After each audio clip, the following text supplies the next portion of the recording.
Hello everyone. तो हम आज बात करने वाले हैं खेसारी लाल यादव जी और यामिनी सिंह का एक बहुत ही बेहतरीन मूवी के बारे में, जिसमें संगीत दिए हैं ओम झा जी, कृष्णा बेदर्दी जी और शुभम तिवारी जी। तीन मिलकर इसमें म्यूजिक दिए हैं और गीत लिखे हैं अरविंद तिवारी जी, कृष्णा बेदर्दी जी, अंकित तिवारी जी, शुभदयाल सोहरा जी, विनय निर्मल जी।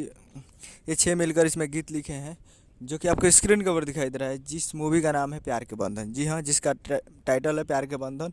और ये 3-4 दिन पहले इसका ट्रेलर रिलीज़ किया गया था। जी हाँ, ट्रेलर रिलीज़ किया गया था, जो कि बहुत ही बेहतरीन ट्रेलर था। और ये करीब 2 से 3 दिन में ही 1 मिलियन व्यूज प्राप्त कर लिया है। जी हाँ, 2 से 3 दिन में ही 1 मिलियन हो चुका है, जो कि बहुत ही अच्छी बात है। 1 मिलियन हो चुका है। और इसका इसका निर्देशक है अनंजय रघुराज जी और निर्माता है अभय सिन्हा जी, जो कि बहुत ही बेहतरीन मूवी बनाए हैं। तो अभी तक ट्रेलर नहीं देखे हैं तो आज जाइए और जाकर देखिए captain watch hits present Bhojpuri YouTube channel पे, जो कि 1 मिलियन प्राप्त कर चुका है।